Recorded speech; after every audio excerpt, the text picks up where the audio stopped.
Olá, meu querido irmão e querida irmã, você está assistindo o programa Com Fé Venceremos. Meu nome é Fernando Nascimento. Nós estamos falando a respeito de Paulo apóstolo.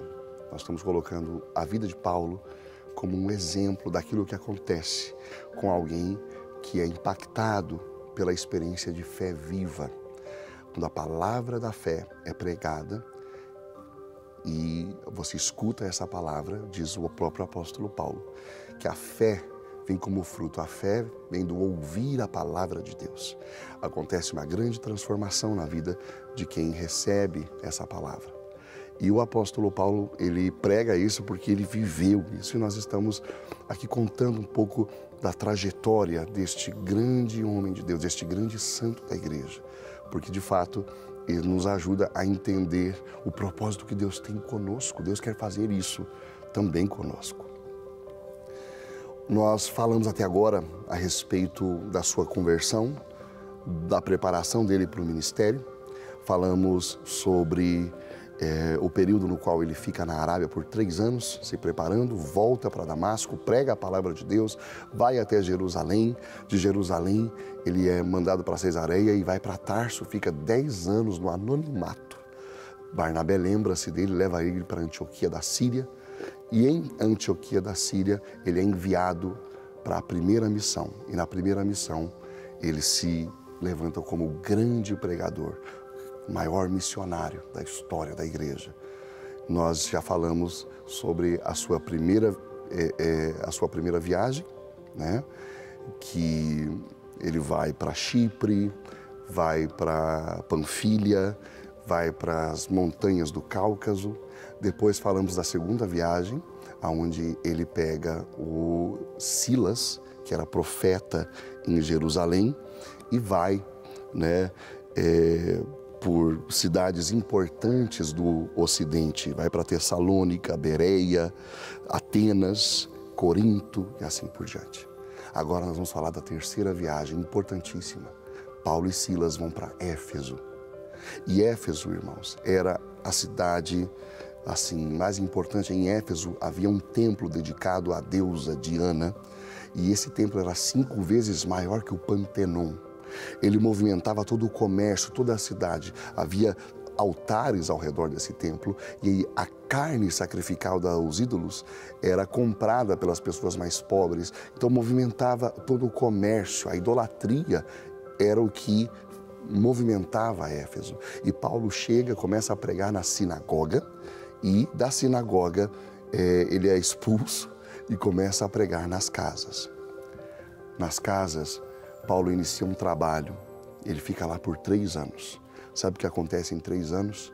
O Espírito de Deus acompanha a pregação de Paulo com sinais, com prodígios, com maravilhas. As pessoas começam a se converter, as pessoas renunciam os seus livros de magia, de astrologia, as pessoas confessam sua fé publicamente nas praças, queimam os livros de idolatria. Em 3 anos, a idolatria é derrubada em Éfeso, e Éfeso se torna uma cidade profundamente cristã, a ponto de influenciar toda a Ásia Menor. Sardes, Tiatira, todas aquelas 7 igrejas que são mencionadas por São João no Apocalipse, é de Éfeso que Paulo influencia todas aquelas igrejas. Éfeso vai se tornar a igreja mais importante daquele período. Para você ter uma ideia, Timóteo foi bispo ali. João, o apóstolo, foi bispo em Éfeso. A Virgem Maria morou em Éfeso e foi assunta aos céus desde Éfeso. E olha que coisa interessante, foi ali em Éfeso, né? Quem foi usado por Deus foi o apóstolo Paulo. Ele foi o grande instrumento que Deus usou para isso. De lá, ele escreve a sua primeira carta a Timóteo. De lá, João escreve suas cartas e o Evangelho. De lá, de Éfeso, Paulo escreve aos Coríntios. A Virgem Maria, repito, é assunta aos céus.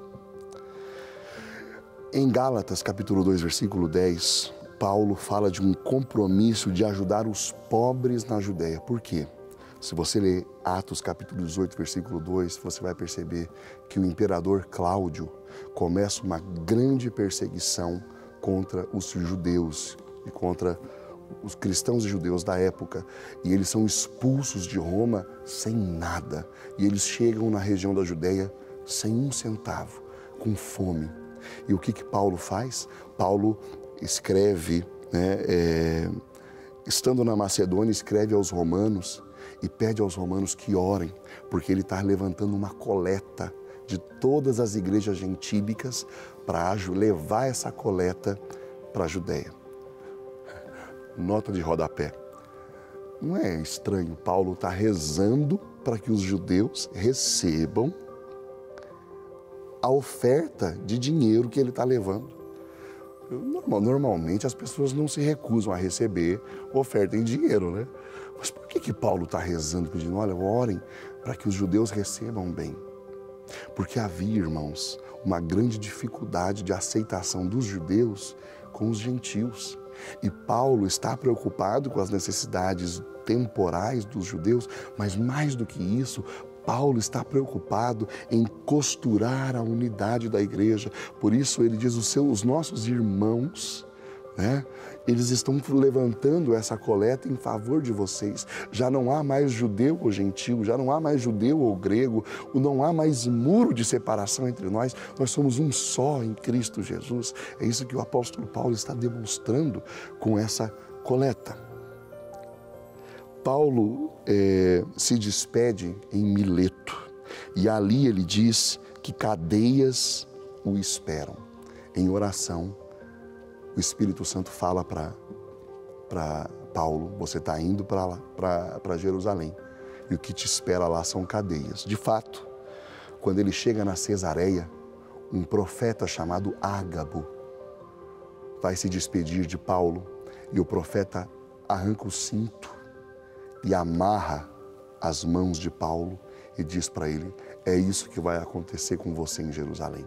Os irmãos da Cesareia começam a chorar, começam a dizer, Paulo, não vai para lá, Paulo, não vai para lá, Deus está falando que você vai ser preso. E Paulo diz assim, eu sei que isso vai acontecer, mas eu quero dizer a vocês que eu estou pronto para sofrer por causa do Evangelho, eu estou pronto para dar um testemunho que for necessário pelo Evangelho e por Cristo Jesus. Perceba você que o fato de dificuldades e prisões estarem no horizonte não freia o apóstolo Paulo de executar a vontade de Deus, queridos irmãos e queridas irmãs. E de fato o que acontece?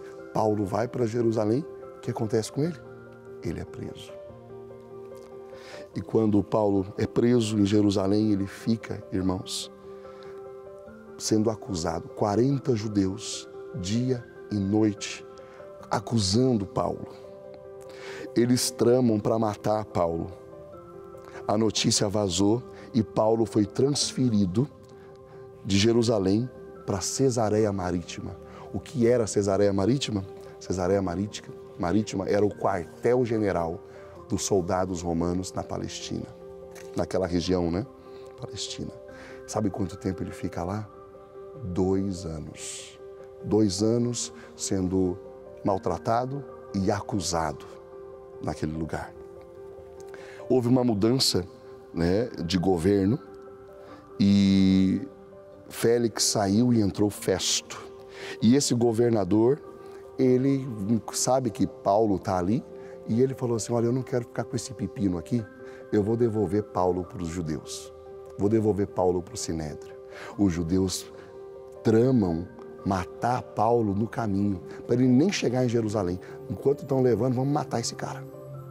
Essa notícia vaza por meio de um sobrinho de Paulo, que conta para Paulo. Então Paulo vai a Festo e diz para ele, eu sou cidadão romano, eu quero ser julgado por César. Então Festo diz, a César você quer ir, a César você vai. Aqui começa um outro capítulo. Paulo é levado como prisioneiro, é colocado numa embarcação com mais 276 pessoas em direção de Roma. Quando eles estão em alto mar, uma tempestade terrível assola aquela navegação. 14 dias e 14 noites eles ficam à deriva, sem saber distinguir se é de dia ou se é de noite. A embarcação é totalmente destruída, eles perdem todos os alimentos e eles ficam como náufragos por 14 dias. O anjo aparece para Paulo e diz: Paulo, não tenha medo, eu vou guardar, nenhum deles vai morrer, eu entreguei todo mundo na tua mão. Depois de 14 dias eles avistam uma ilha, era a ilha de Malta, e todos eles nadam até Malta. Quando chegam em Malta, os malteses acolhem aquelas pessoas todas com urbanidade, acendem uma fogueira para que eles possam se aquecer. E parece que Paulo é o único interessado a manter aquela fogueira acesa, então Paulo fica buscando graveto, fica buscando coisas para jogar no fogo.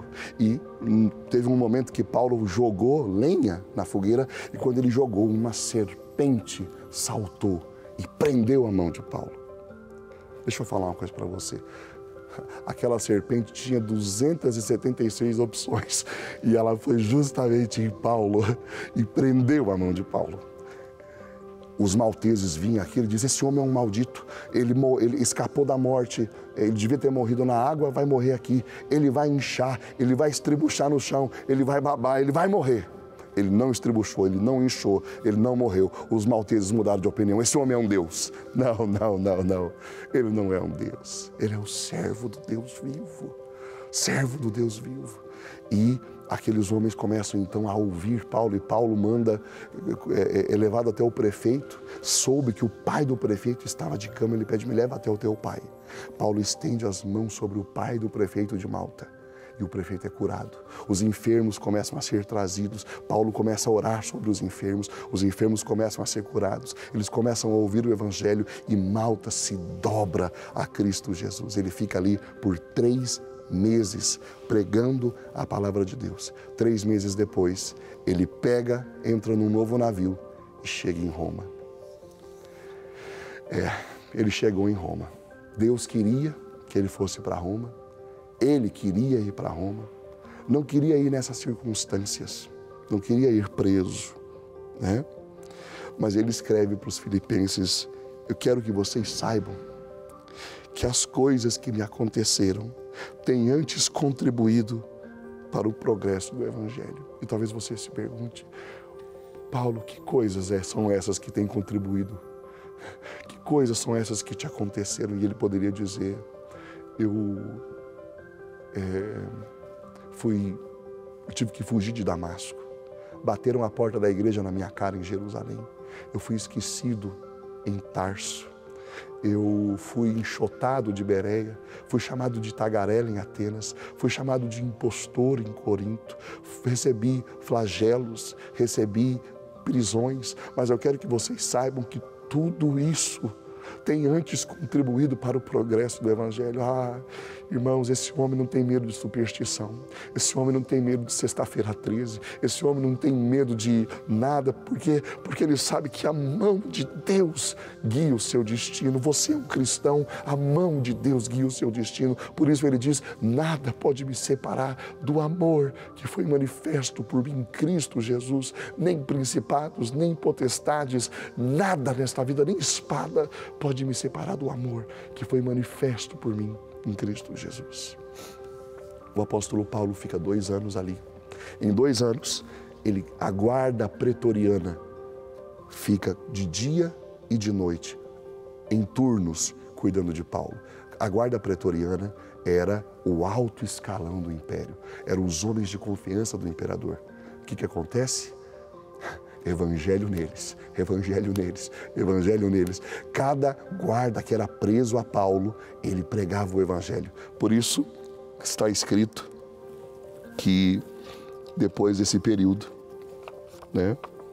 2 anos depois, em Filipenses 4:22, ele escreve aos filipenses: os santos vos saúdam, especialmente os da casa de César. César não sabia que tinha colocado o maior pregador da igreja dentro da sua própria casa e colocado o seu público diante dele, o maior pregador. Ele fica 2 anos preso, ele ora a Deus para ser liberto e ele é liberto e sai dessa segunda prisão. Mas não sai para se aposentar, não sai para colocar uma havaiana nos pés, não. Ele sai talvez para ir para a Espanha, talvez para sair numa nova missão. No próximo programa nós vamos concluir essa série que nós estamos falando de Paulo. Não perca, assista os programas anteriores, reveja esse e se prepare para o próximo. Que Deus abençoe.